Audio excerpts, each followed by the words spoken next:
Yes. Just looking at the rendering of criminal assistance. Yes. Somebody said this only had to do with those that are juvenile delinquents or those that are not oaths of office. Seems there's an exception to every law if you're an oath of office. Yes. But it actually says a person renders criminal assistance if with the intent to prevent, hinder, or delay the apprehension or prosecution of another person who he or she knows has committed a crime.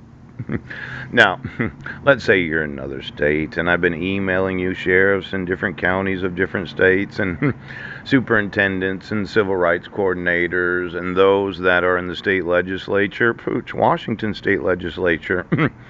And you actually did read the email, like I was on the phone from somebody that was deputy marshal of Oregon. Yes. Now, you have, with the intent, prevented, hindered, or delayed the apprehension or prosecution of another person who he or she knows has committed a crime. See, it's an actual crime to use forgeries to issue court documents. Yes, it's an actual crime to not enforce the RCWs before issuing court documents. Yes, it's a crime to issue a dissolution of marriage where the respondent did not receive notice of court hearings. Yes, it's a crime to arrest somebody for crimes that you know they did not commit because they were not in those cities. Yes, it is. Now, it says that you prevented, you hindered, or you delayed the apprehension or prosecution of another person who he or she knows has committed a crime. Now, this whole rendering criminal assistance, yes, the intention of the law, yes, is that somebody needs to be arrested and needs to be prosecuted for violating the laws.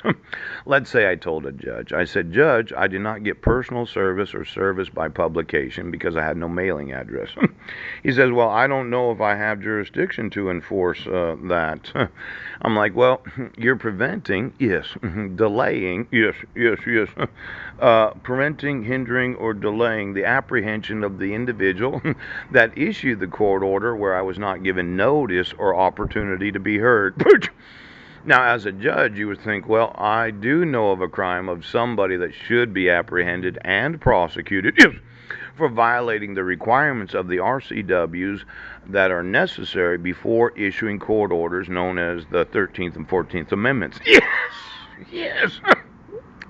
But you thought you had no jurisdiction to remove that protection order, and instead you wanted to prosecute me. Yes. Then you said I was crazy. You put me in jail for 27 days, and I'm saying, well, this is vexatious court proceedings. Yeah. Malicious harassment. Pow! Discrimination. Ooch! Not protecting my equal right to the equal protections of the law. Now, for every individual in every state Supreme Court that is preventing the apprehension and prosecution of someone that they know has committed a crime, you could actually be tried for rendering criminal assistance. Now, let's look at it, okay? RCWs, okay? Now, rendering criminal assistance in the third degree. Wait a second here. How did I get on that page? Rendering criminal assistance in the first degree. No, RCW 9A.76.060. Relative defined as used in RCW 9A.76.070 and 9A.76.080. Relative means a person. Yes, it does. Now, a person, yes, who is a relative of mine, is related as husband or wife. Let's say you know where Heidi Lee Budnick is, the actual woman that I married in Kosovo. Yes. And you've been rendering assistance. Yes. Rendering criminal assistance. You've been hindering. You've been delaying. Pow, pow, pow. Or you've been preventing the arrest of the wife that had abducted my sons from Guam. Yes. Yes. Now, that did not give me any actual notice or opportunity to be heard before you issued the first protection order on July 8th of 2011 because I wasn't a resident. Yeah. And then you issued a dissolution of marriage where you gave permanent custody of my sons to her without making sure that I got notice of court hearings and the actual documentation before having court hearings. Yes. and a copy of the dissolution of marriage.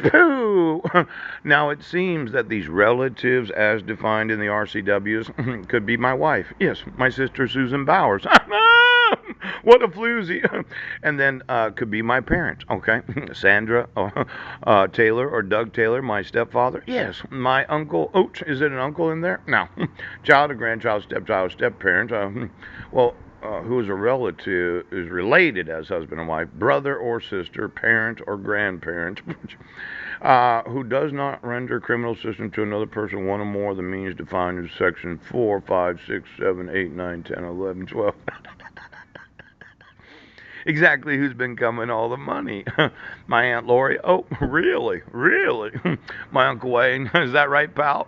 How you doing, buddy? You wanted me to call my uncle? He's gonna cry uncle eventually, isn't that right, Mr. Johnson? You know, Officer Swift. I think we are not comparing apples to oranges, are we? Now, when you think about it, okay, any and all individuals in I'm thinking that the whole police department's. Did you know that I had emailed you videos from the actual location when I was not in Brennan, Washington on June 16th of 2017? Now, when you render criminal assistance to have me tried for a 2-count criminal complaint when you know I didn't commit the crime.